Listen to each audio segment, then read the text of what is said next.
Os pontos de Fernando Lima. Boa noite, Rádio 20 e telespectadores. Cá estamos nós para mais um Pontos de Fernando Lima. Hoje o programa é feito via Skype. Eu, Francisco Carmona, estou em Maputo e Fernando Lima, o nosso comentador, está em Portugal, em Bragança.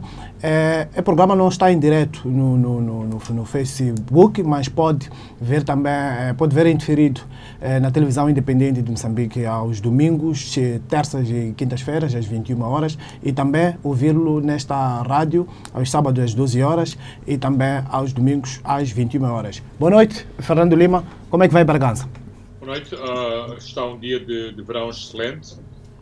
A temperatura está amena, portanto, não há uma grande diferença entre as temperaturas de Moçambique, o que é extremamente importante e agradável. Já saboreou o vinho e as uvas? Aí. O vinho, as uvas, os figos, o presunto, o salpicão, as alheiras, o pão centeio, todas essas coisas.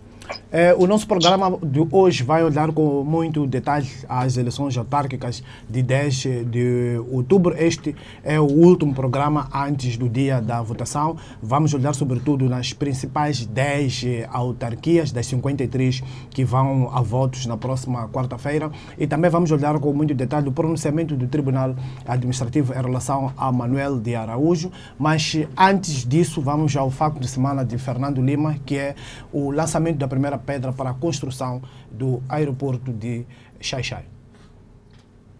Bem, é assim, no momento em que falamos de projetos prioritários, no momento em que é notório a falta de dinheiro para acorrer às finanças públicas, no momento em que hoje também o ministro Malayan deu uma conferência de imprensa a anunciar o cronograma do pagamento das dívidas do Estado aos fornecedores privados, não deixo de ficar surpreendido com o avanço do projeto do aeroporto de Xai-Xai, cuja utilidade continuo sem compreender.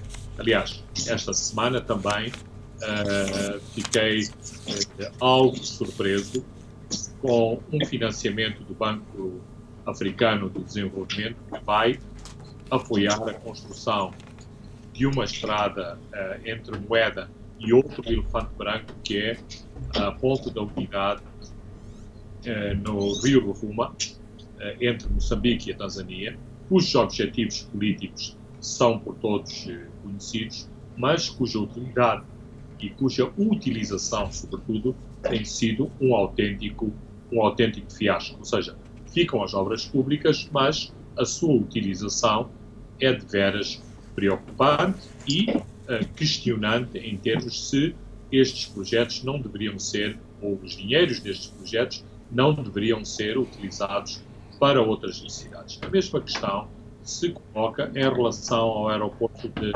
Xai-Xai e usar e argumentar que o aeroporto de Xai-Xai ou a pista de aterragem do Xai-Xai será uma alternativa à pista de Maputo. Os técnicos acham que essa redundância tem também pontos de interrogação, porque será de questionar se houver mau tempo em Maputo, será que no Xai-Xai o tempo estará melhor, e por outro lado temos uma alternativa não muito distante, que é não só o aeroporto de Nelspruit, como também o aeroporto de Joanesburgo, que muitas vezes serve de alternativa quando os voos de avião não podem aterrar em Maputo. Por outro lado, temos também a problemática dos financiamentos chineses. Estamos a acompanhar os exemplos do Sri Lanka, da Zâmbia, e de como a China tem exercido pressão sobre os governos onde faz investimentos públicos para o retorno dos financiamentos desses mesmos financiamentos.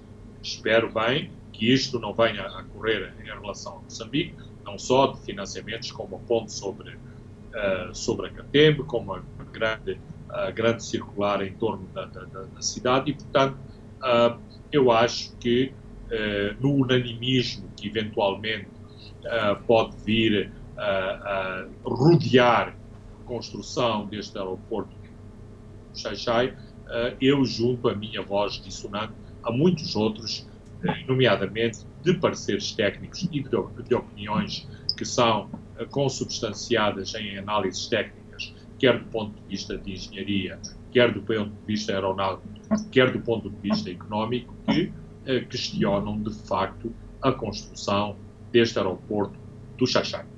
Muito bem, Fernando Lima, vamos ao nosso primeiro tema, que tem a ver com as eleições autárquicas, que se realizam no próximo dia 10 de outubro nas 53 autarquias, mas vamos olhar para pelo menos 10 principais cidades. Começamos pela cidade de Maputo. Já discutimos aqui a eliminação de Venâncio Mondlane e também de Samora Machel Júnior, que foram eliminados basicamente na secretaria. Enéas Gomes, rapidamente, Fernando Lima, parece que tem um caminho livre para um segundo mandato como presidente do município de Maputo, depois de ter o dirigido em 2004 e 2009. Aparentemente, essa é a leitura mais imediatista em relação à votação em Maputo, muito embora o fenómeno da abstenção, que é muito aguardado na cidade de Maputo, possa ter um efeito perverso, porque uma parte do eleitorado Frelimo, uma parte do eleitorado que eventualmente poderá votar Enéas Gomes, neste caso poderá ficar em casa antecipando uma vitória do seu candidato. Ora, isto pode ser penalizante para a Frelimo e para o seu candidato, uma vez que aproximará a votação, nomeadamente no candidato da RENAM, o general Hermínio Moraes. O MDM avança com Augusto Banzo, que é um nome não muito conhecido na capital do país. É uma carta fora de baralho.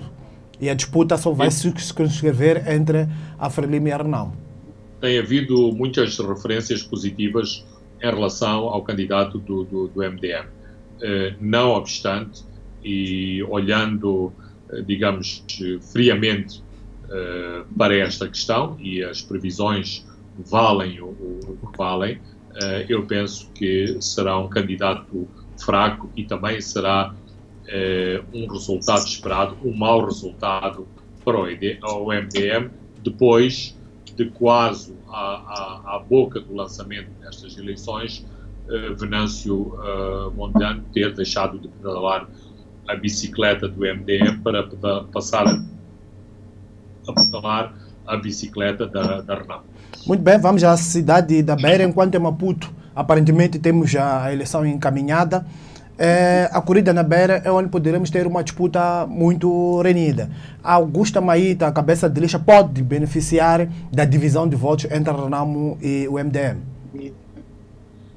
A lógica indica isso. Do meu ponto de vista muito pessoal, eu penso que a candidatura da RENAM na Beira não tem pernas para andar, não obstante o oxigênio extra que é dado por Geraldo de Carvalho a Manuel Bissopo, não obstante a grande afluência de simpatizantes da RENAM na cidade da Beira, Davis Simango continua a ser um candidato muito forte, continua a gozar do mesmo tipo de popularidade que Manuel de Araújo goza na cidade de Climane. Ele é considerado um filho da terra, fez coisas pela cidade, os seus apoiantes acham que ele não faz mais porque é boicotado pelo governo central, porque tem oposição ao seu próprio trabalho na autarquia da Beira. De qualquer forma, ele tem grandes apoios e isso vai ser extremamente importante para a sua candidatura, e isso também vai afastar votos na RENAM, uma vez que eu acho que a candidatura da Frelimo, para além da simpatia natural da sua candidata, a quem eu vaticino altos voos noutros mistérios governativos, não me parece que seja este o formato apropriado para Augusta Maíta se lançar politicamente. Por outro lado, e este fator também é extremamente importante, David Simango está numa cruzada de vida ou de morte na Beira.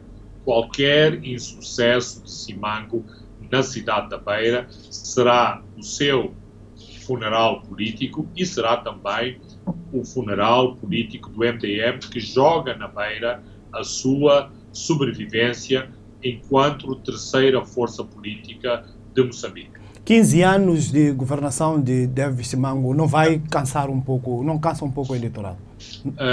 Tradicionalmente, é verdade essa asserção.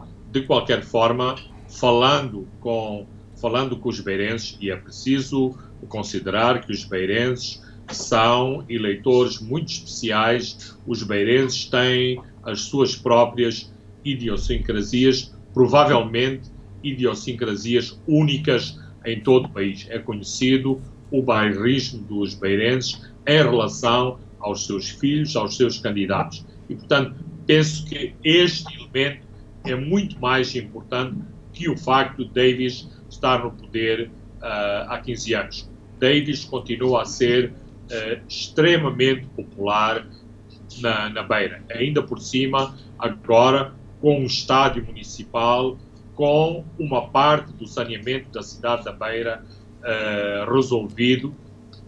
Isto são cartas extremamente importantes que direta e indiretamente, ajudam a candidatura do engenheiro David Simango. Muito bem, vamos já a Nampula. A Frelimo também aqui parece-me que pode lucrar com a divisão de votos entre a Renamo e o MDM. É preciso lembrar os números que a Frelimo tem sempre perto de 40%. Isso vimos nas eleições intercalares, as últimas que realizadas em janeiro e março. E pode governar com uma minoria em Nampula.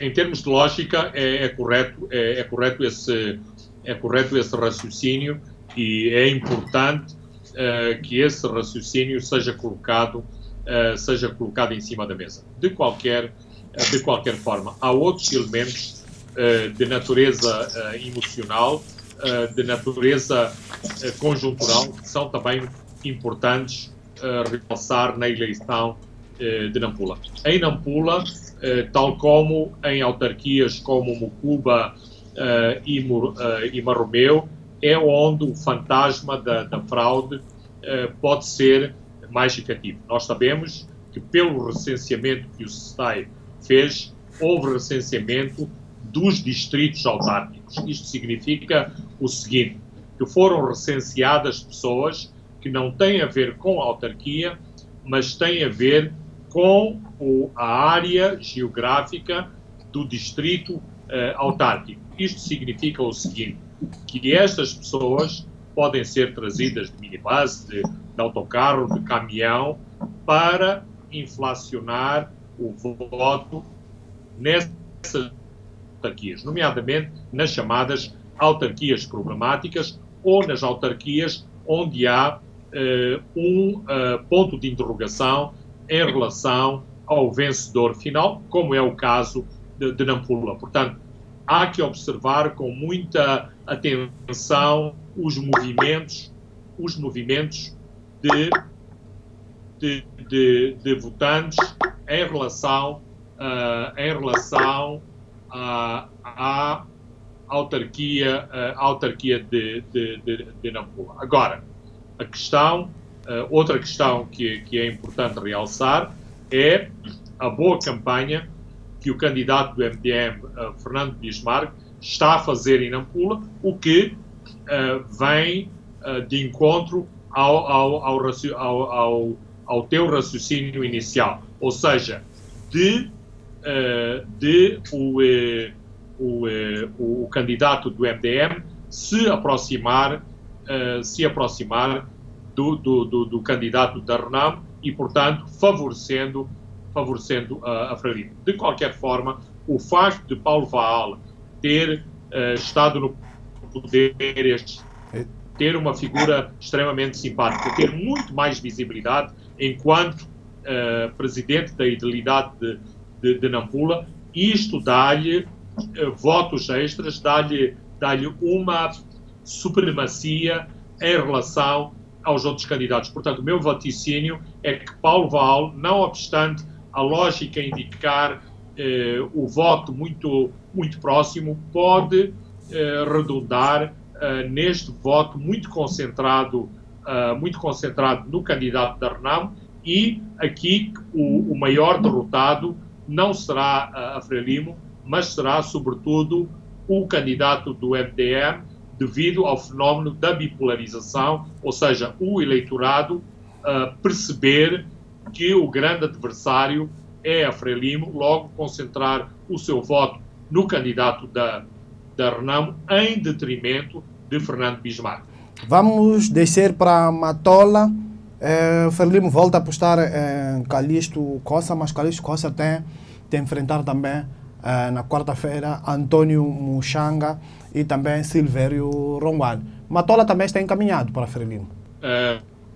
Eu penso que Calixto Costa, que na própria Frelimo isto parece que é uma sina dos candidatos de Frelimo quando tem um bom desempenho, parece que isto causa problemas de ciúmes no interior da Frelimo. Calixto Costa dizia eu que tem os seus próprios detratores no seio da Frelimo. Penso que é o candidato ganhador na cidade da Matola, não obstante as boas campanhas de António Muxanga e de Silvério Ronguane. São candidatos fortes, são candidatos muito assertivos.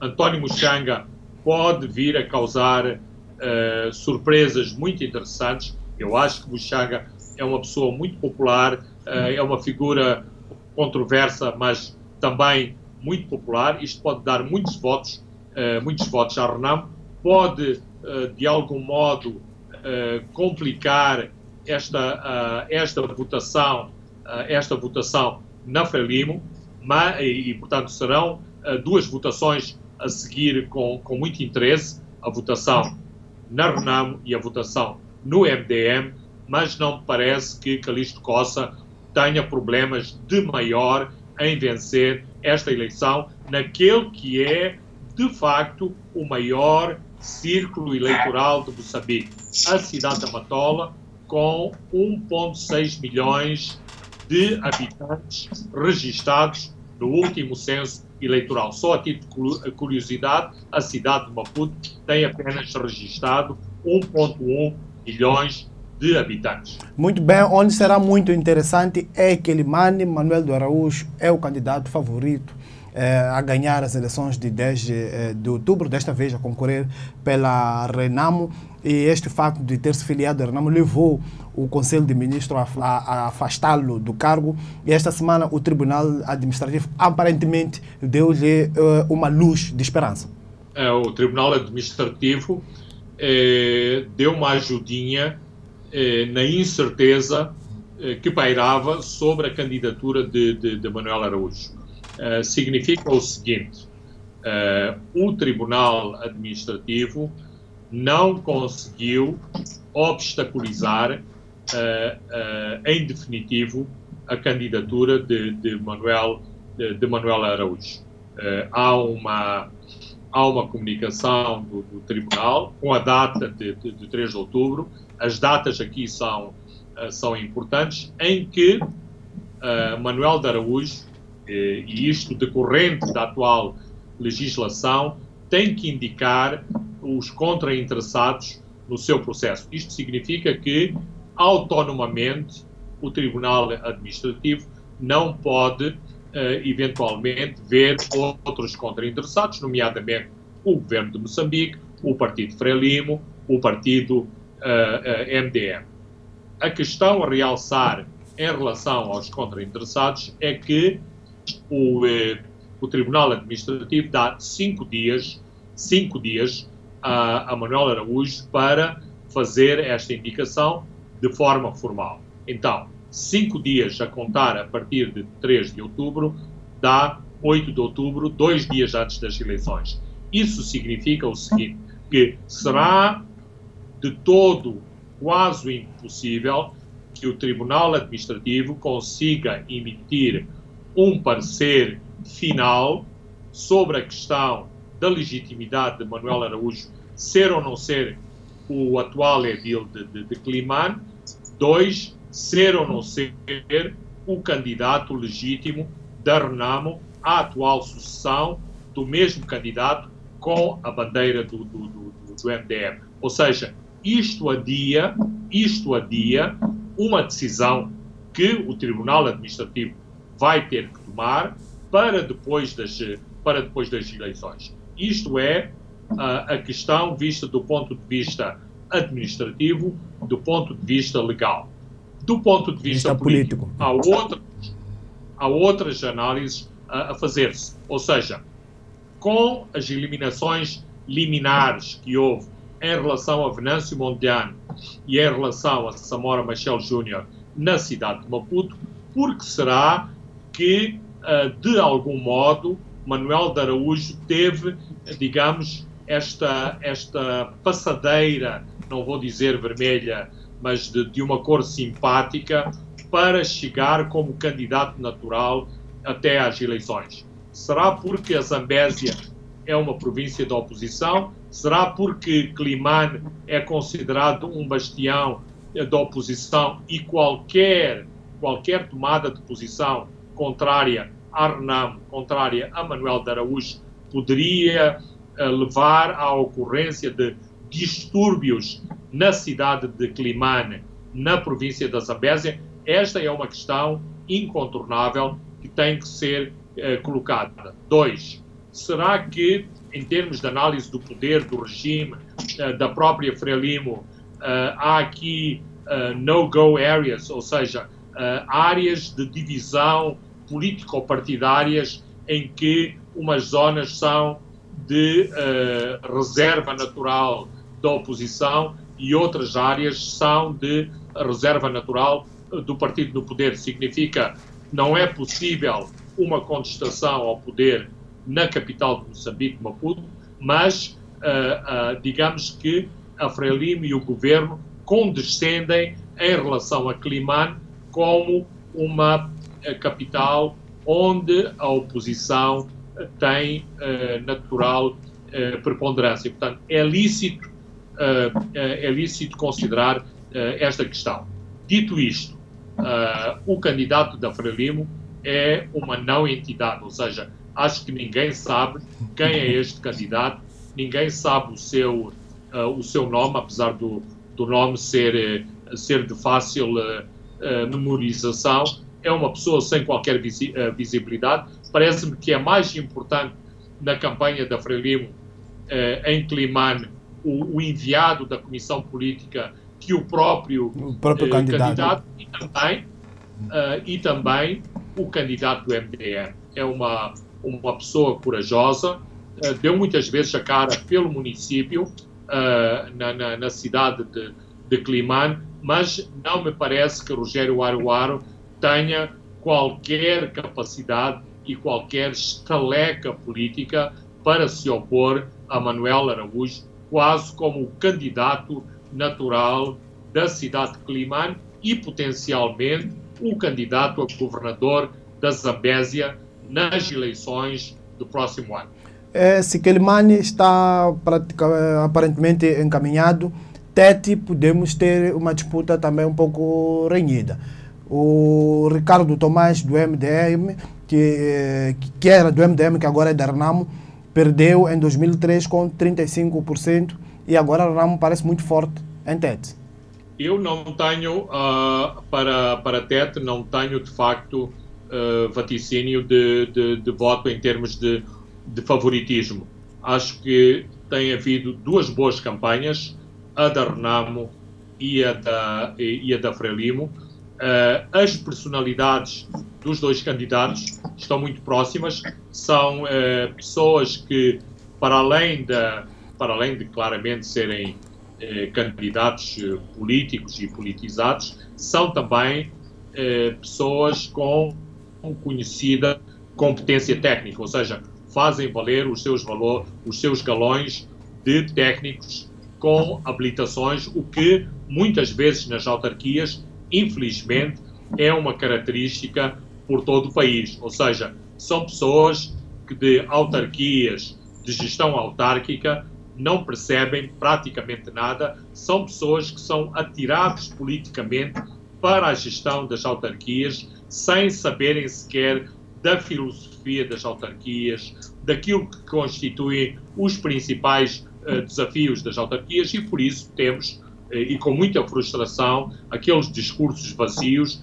em que os problemas de uma autarquia vão ser resolvidos em meia dúzia de dias, com os problemas habituais do lixo, dos pequenos negócios, das visitas também habituais aos mercados informais, o que enfraquece muito todo o debate sobre descentralização em Moçambique, sobre a própria bandeira que é o movimento autárquico em todo o mundo e que corresponde a esta descentralização natural de poderes, a esta divisão natural de poderes entre poderes centrais e executivo central e também os movimentos autárquicos que correspondem a uma gestão de proximidade entre os presidentes de câmaras e os seus munícipes, que é isso que é a filosofia e a essência do movimento autárquico. Portanto, eu tenho um grande ponto de interrogação sobre quem vai ser o vencedor na cidade de Tete, embora o candidato da Frelimo esteja muito melhor acompanhado que o candidato da RENAMO. E vejo que a questão de o candidato da Frelimo ter um problema de natureza legal por acusações de corrupção anteriores, situações que ainda não foram julgadas em tribunal, me parece que ao longo da campanha esta questão não foi muito explorada. Veredito final, vai haver uma campanha e um voto muito renhido entre o candidato da RENAMO e da Frelimo na cidade de Tete. Não me parece que todos os problemas de poluição, problemas que sobram de Moatize para Tete vão ser muito influentes nesta votação na capital da província de Tete. Na Cala Porto, onde a RENAMO já foi governo, tem uma forte base de apoio. É desta vez que a RENAMO vai regressar? Tenho dúvidas, porque o candidato da RENAMO, para as pessoas que não são de Nacala e para aquilo que foi dado a ver na própria campanha da RENAMO na cidade de Nacala, tem tido muito pouca visibilidade. A campanha da Frelimo, como é tradicional em todo o país, tem muito mais meios. O Rui Song tem a popularidade que tem as controvérsias que tem, mas ele é o atual edil de Nacala. Não me parece que tem feito muitos erros em termos políticos. Usa, e eu penso que usa bem, os meios que tem à sua disponibilidade, a capacidade que lhe é dada pelo facto de ser aquilo que virou vulgo ser chamado um empresário de sucesso. Portanto, isto joga muito a favor do candidato da Frelimo, não obstante Nacala ser um feudo tradicional da RENAMO. Eventualmente, e este é um pormenor talvez marginal, Nacala tem sido um dos centros de recrutamento de militantes islâmicos para a onda de violência na província de Cabo Delgado. Ora, esta questão e a violência do governo contra esses mesmos elementos jihadistas na província de Cabo Delgado, essa onda de violência vai cair em cima do governo do dia, não em cima da uma vez que não é poder. Talvez este fator influencie de algum modo o voto na RENAM, mas repito, são questões, a meu ver, de natureza marginal. Portanto, tendencialmente eu vaticinaria alguma vantagem, não muita, mas alguma vantagem para o candidato da Frelimo em Nacala. Vamos fechar este tema que preencheu quase a nossa primeira parte com uma passagem por Maromeu, Mukuba e Lixinga. Bem, em Lixinga, a Frelimo mandou para Lixinga nada mais, nada menos que o seu primeiro-ministro, e a campanha de Lixinga parece uma campanha centrada no primeiro-ministro e não no candidato da Frelimo. Eu até agora não conheço quem é esse candidato, só ouço as intervenções do primeiro-ministro, e as intervenções do primeiro-ministro nem sequer são centradas na cidade de Lixinga, são centradas nos benefícios que advirão para a província do Niassa se houver uma votação na Frelimo. Eu não sei se isto é bom ou será penalizante para a própria Frelimo e para o próprio candidato da Frelimo, uma vez que os temas que estão a ser abordados em Lixinga são temas nacionais e não temas circunscritos à cidade de Lixinga. Mas também é correto dizer que o candidato da RENAM me parece uma pessoa muito simpática, não tem tido uma grande visibilidade. Quando eu digo não tem tido uma grande visibilidade, repito, isto é sempre aos olhos de um observador externo que não acompanha as dinâmicas daquela cidade e as campanhas que são muito localizadas no próprio centro de disputa eleitoral, neste caso, a cidade de Lixinga. Também é notar que o facto de Agostinho do Rosário estar em Lixinga foi muito determinado por sondagens de opinião que foram feitas na capital do Niassa e que indicavam a possibilidade da cidade de Lixinga cair a favor da Maromeu. Portanto, em relação a Maromeu, e eu associaria Maromeu a Mukuba, são dois municípios onde a RENAMO poderá ganhar estes dois municípios, e eu acho que só não ganhou nas eleições de 2013 porque declaradamente e com evidências palpáveis houve situações de fraude, quer em Maromeu, quer em Mukuba, e que fizeram ganhar os candidatos muito fracos, aliás, da Frelimo, quer em Mukuba, quer em Maromeu, e por isso mesmo nem sequer em Mukuba é a mesma candidata para as atuais eleições. Portanto, são dois municípios, do ponto de vista da Frelimo, que são problemáticos e onde os delegados de listas, os delegados dos partidos da oposição têm que estar muito atentos para a possibilidade do exercício da fraude nesses mesmos municípios. Aliás, a esposa do edil da Frelimo em Maromeu deveria ir a julgamento exatamente acusada de estar envolvida em fraude eleitoral em Maromeu. Muito bem, Fernando Lima, vamos a um brevíssimo intervalo e voltamos já. Pontos de Fernando Lima.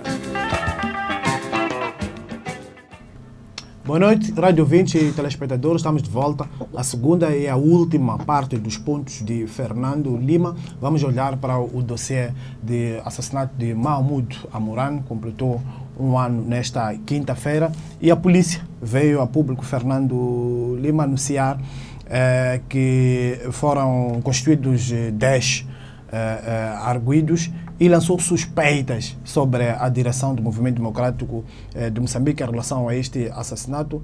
Isto, Fernando, ainda no momento de campanha eleitoral, no momento sensível. Isto não é tentar apagar fogo com gasolina? Não só é a tentar apagar fogo com gasolina, como parece que temos mais atores políticos na campanha eleitoral. Tal como no passado, claramente a CNE e o STAI atuaram com comissários políticos da Frelimo nesta campanha, pelos pecados que ambos cometeram ao longo deste processo. Me parece que a Polícia de Investigação também está a dar a sua perninha na cabala contra a oposição.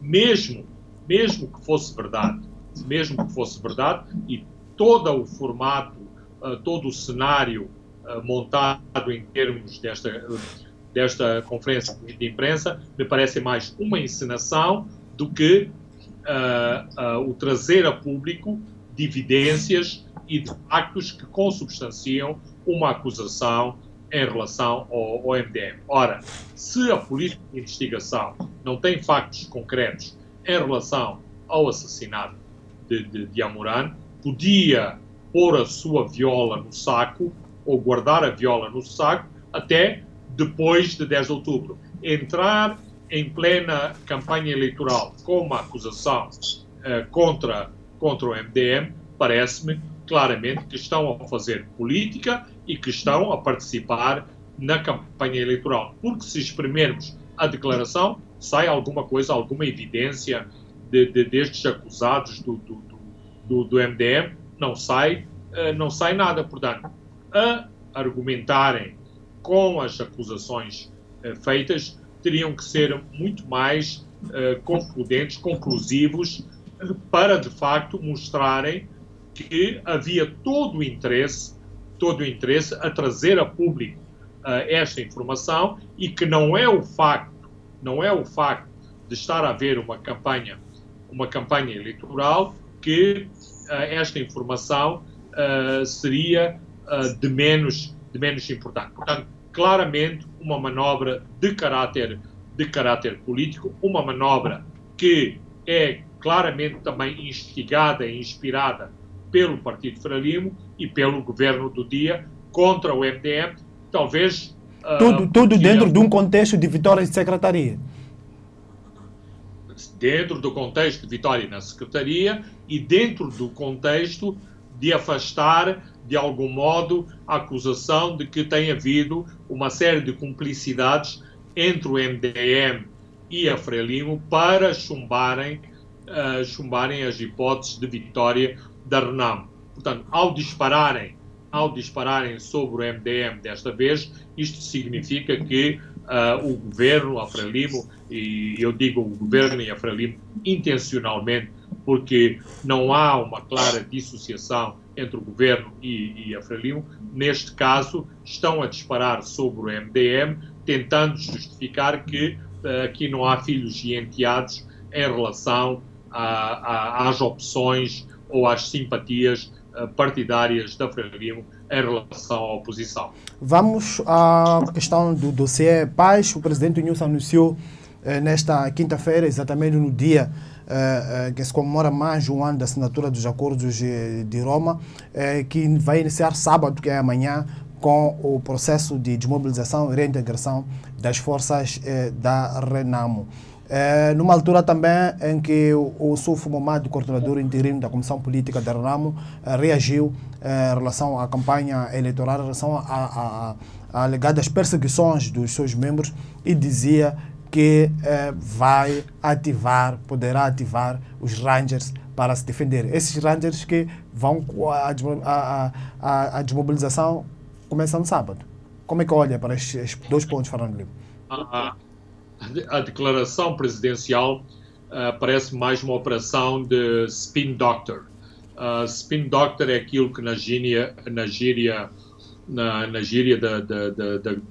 da comunicação são as notícias que de algum modo são orientadas para causarem um determinado efeito político, ou seja, está convencionado que quando das celebrações nacionais e com a concentração de meios naquilo que também é tradicional nestas cerimónias nacionais na Praça dos Heróis, porque parece que não há outras celebrações para além da tradicional coroa de flores na Praça dos Heróis, por exemplo, podia-se fazer um grande evento que envolvesse a Frelimo e a Renamo, o governo de Moçambique. Isso sim seria assinalar a paz e assinalar o cometimento pela paz de todas as forças interessadas na paz, incluindo o MDM, mas pronto, parece que agora só existe a criatividade governamental, só chega até à colocação de coroas de flores nos monumentos que foram criados em todo o país e cujo principal monumento está na cidade de Maputo. Então, aproveita-se este momento, aproveita-se esta concentração de meios para se anunciar um determinado facto político. Agora, esse facto político, ou seja, que o processo de desmilitarização vai começar no sábado, isso é muito discutível, porque se espremermos bem, o que é que vai começar no sábado? Utilizando ou analisando as próprias explicações do Presidente, vai começar no sábado, porque é quando todos aqueles que são os intervenientes internacionais neste mesmo processo de desmilitarização estarão em Maputo. Isto é muito pouco, não só porque o processo de desmilitarização é muito mais complexo e envolve outros passos anteriores dados quer pelo governo, quer pela Renamo, e isso consta a evolução do processo de desmilitarização. O facto de haver aqui elementos internacionais envolvidos nesse processo é um pormenor importante, sim, é um pormenor a assinalar, sim, mas é muito controverso e contestável se, de facto, isso pode ser assinalado como o início da desmilitarização.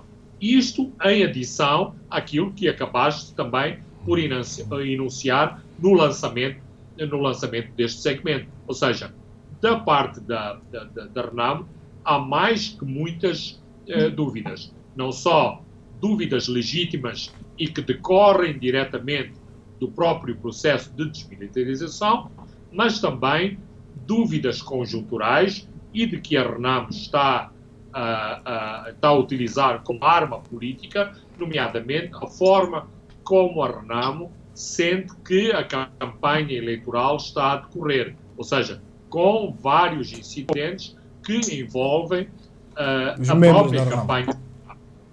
Começou, por exemplo, com a marginalização da pré-campanha da Renamo, quando a pré-campanha da Frelimo tinha todo o apoio e tinha toda a complacência das forças de lei e ordem. Depois tivemos o incidente do baleamento de um militante da Renamo na cidade de Tete. Eu começaria por contestar, por exemplo, a informação que foi tornada pública de que o elemento da polícia que baleou um militante da Renamo é secretário de um bairro. Então agora um polícia é ao mesmo tempo secretário político do partido no poder e polícia, ou seja, exerce nas horas vagas atividades de militância política. Parece que isto é contestável,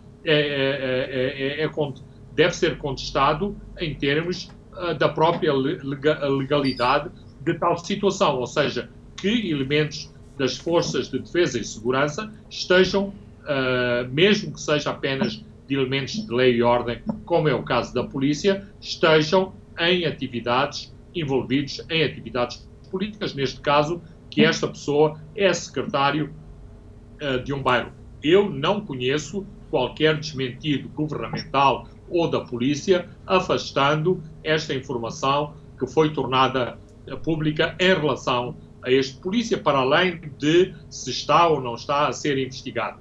Também anoto que a própria Frelimo desvalorizou este baleamento, como também desvalorizou os incidentes de violência em Gaza. Eu acho que politicamente, e se a Frelimo quer ser levada a sério, era de todo o interesse da Frelimo e também dos eleitores em geral, que a Frelimo se distanciasse de atos de violência, quer sejam eles praticados pelos seus militantes em Gaza, nomeadamente no Bilene, ou no Xai-Xai, ou noutras zonas da província de Gaza, onde a Frelimo goza de grande apoio, quer neste incidente lamentável, que é um baleamento verificado na cidade de Tete e com claras evidências que esse baleamento foi efetuado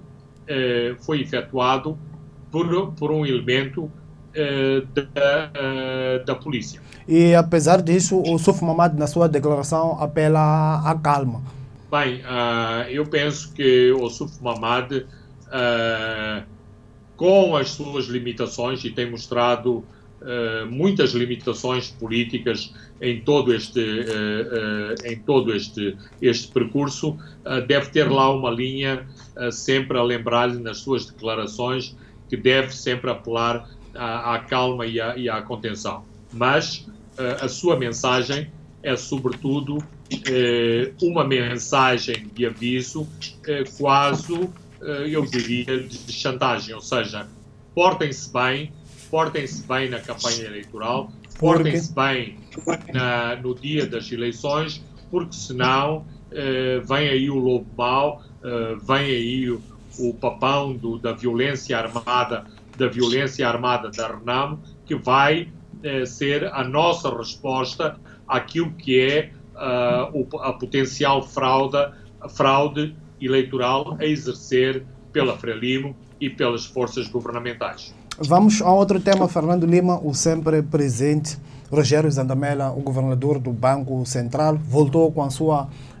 mão dura. Foram abertas 3 processos contravencionais contra 3 figuras ligadas da gestão do nosso banco. É Mariano Matsinha, é um histórico da Frelimo, que era administrador não executivo. Francisco Mazóio é o PCA do Instituto Nacional de Segurança Social, o maior acionista do nosso banco. E Musa Tempe, ex-administrador delegado, a quem são assacadas maiores responsabilidades na falência do banco. É um processo também que aconteceu com os antigos gestores do Moza. Fernando Lima, estes mecanismos de publicitação destes processos que o Banco Central, na era Zandamela, está a seguir, ajuda na transparência ou é chamado aqui os direitos dos possíveis implicados, como, por exemplo, a presunção de inocência? Bem, do ponto de vista formal, eu acho que não há nada a argumentar em termos de presunção de inocência. Claro que nós sabemos quando os processos saem para a praça pública, e temos que ver que país estamos a falar, um país que herdou um grande secretismo em relação aos processos, que herdou sempre esta noção que tudo deve ser tratado fora do olhar público. Eu penso que esta atitude do governador de Moçambique é uma atitude muito positiva, de saudar, e uma atitude que devia ser replicada por todas as instituições públicas moçambicanas. Isto também é importante na própria conjuntura. Zandamela está a ser contestado por causa do relatório de contas do Banco de Moçambique. Estamos ainda à espera de explicações adicionais da administração do Banco de Moçambique em relação às dúvidas que a auditora KPMG lançou em relação a este relatório de contas. Portanto, é extremamente positivo e só tardava por ainda não ter sido tornado público esta iniciativa do Banco Central em relação aos 3 visados do nosso banco. Eu gostaria de ver a mesma ligeireza e algum anúncio público por parte da Procuradoria-Geral, onde também repousam queixas intentadas contra gestores do nosso banco por suspeição de ilícitos de natureza criminal cometidos ao longo da gestão do nosso banco, e sobre isso não temos essa informação. Agora, não duvido que isto pode também constituir um linchamento parcial e um julgamento parcial dessas mesmas figuras na praça pública, uma vez que a sua investigação não constitui qualquer ato condenatório, qualquer sentença que foi determinada em relação a estas pessoas, quer se trate de gestores ou de figuras ligadas ao nosso banco, como anteriormente em relação a figuras ligadas ao Moza Banco, uma vez que, não obstante os processos, não obstante decorrerem investigações na Procuradoria-Geral da República, nada ainda foi invectivado em termos de julgamento e sentença em relação aos próprios administradores do Moza, não obstante sanções já terem sido aplicadas em relação a esses mesmos administradores por parte do Banco Central. É uma espécie de limpeza do setor que o Zandamela está a seguir.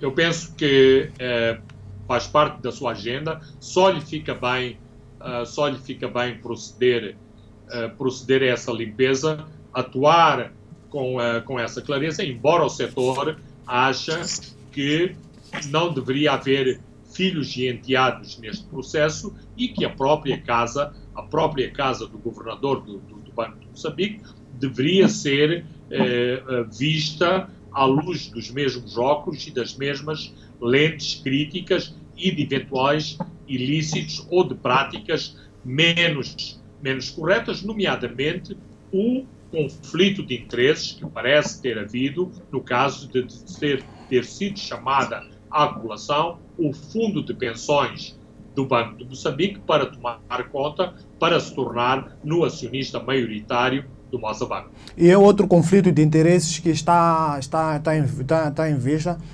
tem a ver com a nova comissão liquidatária, depois da demissão da Deloitte, da equipa da Deloitte que estava a dirigir a liquidação do nosso banco, que, pelas informações que nos chegam, são antigos trabalhadores do Banco de Moçambique, são reformados, que foram chamados para liderar este processo. E levanta-se aqui questões de conflitos de interesses, porque como é que vai ser vista a independência desta comissão em relação ao Banco de Moçambique, que pode ter responsabilidade na falência do nosso banco?